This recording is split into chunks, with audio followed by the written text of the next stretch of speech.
Dia 8 de março é o Dia Internacional da Mulher. E essa comemoração tem tudo a ver com o direito do trabalho. Para falar sobre isso, e como uma homenagem, claro, ao público especialmente feminino do canal Explicar Direito, eu tenho uma convidada. É a professora Nancy Lanchanovo, que é formada em História pela USP, doutora em História pela USP, e vai contar um pouco para a gente, inicialmente, de História. Mas antes dela falar, vou dar um outro dado, e muito importante. Além de todos os predicados do currículo gigantesco, ela é minha mãe.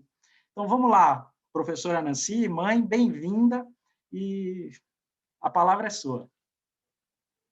Olá a todos e todas, né? Obrigada pelo convite, agradeço ao Marcelo, né? E convido a todos a fazermos uma breve reflexão sobre o significado, né, do dia 8 de março. Tá? Importante lembrar que inúmeras vezes, quando lemos sobre o dia 8 de março como sendo o Dia da Mulher, há sempre uma referência, né, direta, praticamente, aos episódios que ocorreram, né, em 1911, em Nova York, numa confecção, né, onde morreram 125 mulheres e 21 homens, né, todos operários daquela confecção, e num incêndio, por não conseguirem sair da edificação, o que foi dificultado pelas portas estarem trancadas, né? Essa é sempre a primeira explicação que a gente lê, mais difundida até. Outras coisas que devemos considerar é que, pela primeira vez, em 1910, na segunda conferência socialista, né, realizada na Dinamarca, uma jornalista e militante política alemã, Clara Zetkin, já havia proposto, não é, o estabelecimento, a discussão de um dia para que se homenageasse a luta pelos direitos das mulheres, a luta e conquista. Não é? E, embora não tivesse sido determinado naquela época, estabelecido um dia, não é? Essa proposta de 1910, ela permanece, né? E é retomada em outras ocasiões, tá bom? Então, primeiro lembrar o seguinte, tanto o episódio, não é, de 1911, que tem muito a ver com como estava a luta operária naquele momento nos Estados Unidos, que era bastante intensificada, vinda de greves em 1910, em que o operariado acumulou força para algumas conquistas. Então, o fato das portas das fábricas estarem fechadas, dos relógios descobertos nas fábricas e até o controle da ida ao banheiro, era uma forma do patronato controlar a movimentação e organização dos trabalhadores. E nos anos 60 e em 75, quando a ONU, a Organização das Nações Unidas, estabelece que 1975 seria considerado o ano da mulher, e nessa mesma reunião da ONU, das mulheres, ficou estabelecido também que o dia 8 de março seria um dia de homenagem às lutas operárias e às lutas das mulheres. Tá? Então, nas origens do 1º de maio, da discussão do 8 de março e do Dia das Mulheres, a gente pode considerar, ou pode ter ouvido falar dessas duas versões. Entendi. Então, a briga das mulheres por melhores condições de trabalho não é uma briga nova, né? Esse assunto ainda está em voga quase um século depois, mas é uma briga, aliás, mais de um século depois, né? Mas é uma briga, então, que se estende por todo esse período, é isso, né? Sim, a luta das mulheres é uma luta que vem ganhando força desde os primórdios da Revolução Industrial na Inglaterra, segunda metade do século XVIII, quando a industrialização, como sabemos, começa pela indústria têxtil, grande parte dela. Então, a maior parte das trabalhadoras eram mulheres e até melhores, e menores, crianças. E os homens, né, os operários, se engajaram, né, cada vez mais nas lutas pela diminuição da jornada, pelo controle do trabalho das mulheres e até pela proibição do trabalho infantil, o que demorou muito. Importante lembrar também que a conquista de direitos é produto direto da luta, né? Foi produto direto da luta dos trabalhadores e continua sendo produto da luta dos trabalhadores, né? E em cada fase em que a economia se encontra, em que a produção se encontra, em que a organização da produção se encontra. Entendi. A gente hoje vive um momento, e não estou nem falando do Covid, da pandemia, dessa situação que essa a gente espera que seja transitória, mas a gente vive aí um momento de mudança, né, na forma do trabalho, com a implementação da tecnologia, trabalho em casa, automação, e muita gente chama isso de quarta revolução industrial, né? O que a mulher tem de desafio nesse momento e para o futuro em relação a esses novos modelos aí que a gente está vendo, provavelmente vendo nascer hoje, né? O que a gente pode esperar aí para um futuro próximo em relação a isso? Olha, um fato fundamental, não é? Percebam, é sempre, não é, que a luta deve se dar e a luta deve considerar a forma como se apresentam as forças produtivas da sociedade.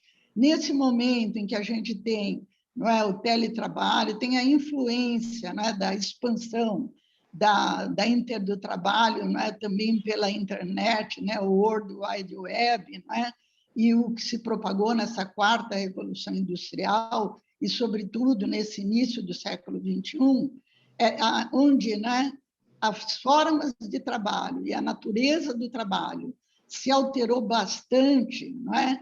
É importante termos claros, homens e mulheres, que é preciso, né, estarmos atentos, né, estarmos entendendo, procurando compreender que mudanças são essas, então, na forma e na natureza do trabalho, e como nós podemos, não é, preservar e conquistar mais nossos direitos diante dessa nova natureza do trabalho, dessas novas formas do trabalho, não é? Que nós possamos saber, conhecer, compreender cada vez mais isso para nos articularmos, né? Diante do capital, diante do trabalho, né? Da forma como o controle do trabalho é considerado hoje, porque cada vez mais é importante nós procurarmos assegurar condições dignas de existência, não é? Direitos com relação ao trabalho,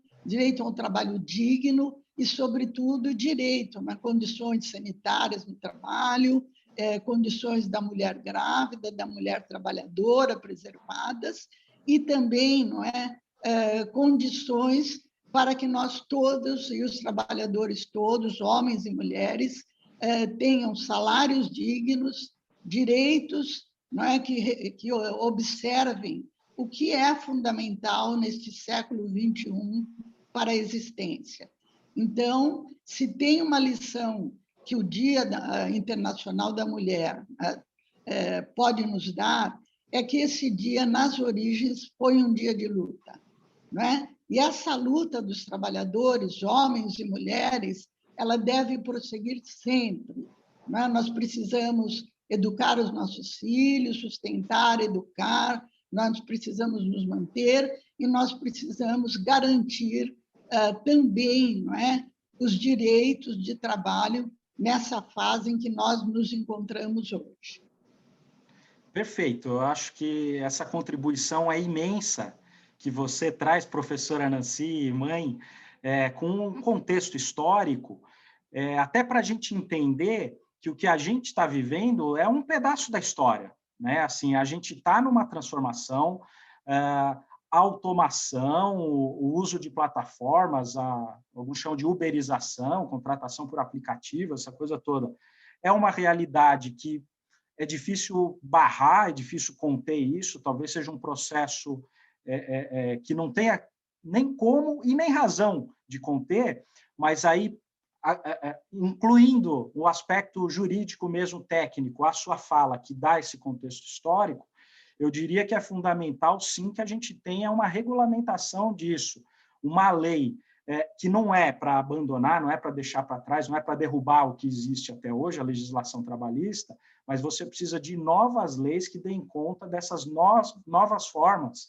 de trabalho, de realização de trabalho, até porque o controle exercido pelo computador, pelo algoritmo, pela plataforma sobre o trabalho, ele é tão grande ou maior do que o controle que o chefe, o gerente, o patrão, né, aquelas figuras clássicas, né, que a gente tem aí historicamente exercem. Talvez o controle exercido pela máquina, ou supostamente pela máquina, que na verdade representa pessoas, representa investidores, donos, né, dos meios de produção, como sempre, é um controle também muito ostensivo, né? Então, acho que é isso.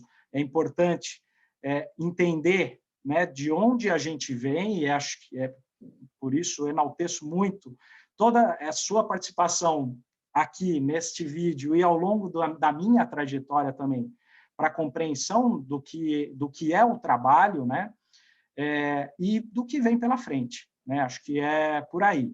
Para a gente ir marchando já para o final aqui desse vídeo, agradeço muito, né, a sua participação aqui, participação, como eu coloquei, ao longo da vida e da trajetória profissional, inclusive, não só com valores, mas com conhecimento, com essa visão ampla, né, que acho que é fundamental para todo cidadão.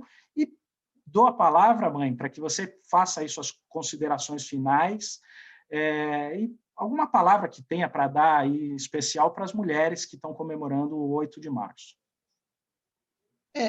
Primeiro, assim, retomando algumas coisas que você disse, Marcelo, não é? A história não para, não se pode parar a história, não é?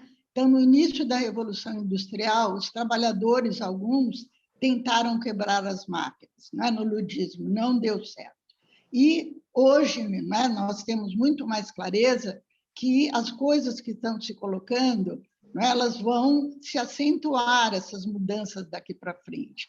Então, tanto homens quanto mulheres trabalhadoras, cada vez mais precisarão entender, compreender e se preparar para a mudança, né? Esse é um desafio grande para homens, mulheres, jovens, não é? Todos nós. E uma coisa muito importante é que também esse movimento operário, o movimento das trabalhadoras, não é? Que em muitos países começou pelas trabalhadoras têxteis, ele foi se desdobrando no século XX. Então, ele foi se desdobrando pela luta pelo voto, pelo sufrágio universal, depois foi se desdobrando, não é? E lutas cada vez mais pelo mercado de trabalho, não é? A partir dos anos 60 e 70, né? A luta das mulheres e do feminismo, ele foi se dividindo também em muitos movimentos, o movimento da mulher negra, o movimento das ativistas sindicais ou dos sindicatos, as mulheres incorporadas, mas o importante não é, que a gente teve, acho que é importante ressaltar, então, que após a redemocratização, né, ainda no ano de 82, a redemocratização no Brasil maior, né, o fim dos governos militares, foi 85, mas já a eleição do Franco Montoro como governador, que na época ela era do PMDB, não é? E era um crítico daqueles governos que estavam lá, foi muito importante porque foi criado, não é? O Conselho Estadual da Condição Feminina, e a primeira pessoa que teve à frente foi a professora Eva Blay, a socióloga, a professora da USP, estudiosa do movimento das mulheres e do movimento feminista. E Eva Blay também criou, não é, a primeira delegacia da mulher. Posteriormente, outras conquistas as mulheres conseguiram. Então, se juntaram, não é, no 8 de março, a luta contra a violência feminina contra as mulheres, né? A Lei Maria da Penha, né? De 2006. Então, as mulheres foram conseguindo outras conquistas importantes. E, como você falou, desde as conquistas trabalhistas até as conquistas sociais mais amplas, é preciso entender que o que já foi conseguido, ele foi conseguido com muita luta. Devemos querer que permaneça o que for adequado, o que for importante para o trabalhador, não é? Mas sabemos também que novas orientações devem se seguir, mas orientações essas voltadas, não é, para a maioria da população, que são os trabalhadores e trabalhadoras do nosso país. Então, parabéns a todas as mulheres e a todos os homens, né, que têm essas mulheres do lado, não é, próximo a eles, e que seja também uma homenagem muito carinhosa, de luta, mas carinhosa e afetuosa para todas as mulheres. Obrigada pelo convite.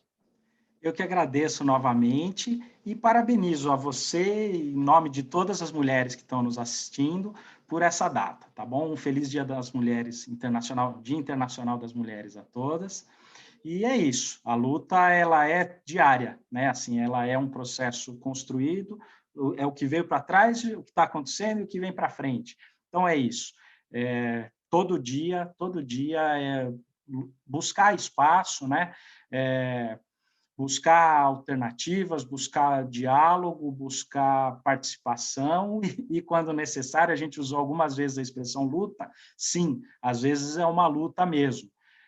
Então, a gente espera que a luta seja mais suave, mas é isso, se for necessária, né, acho que é isso, a mulher ela tem que ter mesmo, cada vez, o espaço mais do que merecido, não só no mercado de trabalho, mas na sociedade em geral, né? Então, agradeço novamente e pergunto para a audiência do canal Explicar Direito o que vocês acharam desse formato novo, assim, que estou testando hoje, pretendo usar em algumas outras oportunidades, de receber convidado, de falar de assuntos que expandem um pouco mais em relação ao que a gente normalmente fala aqui, né? Geralmente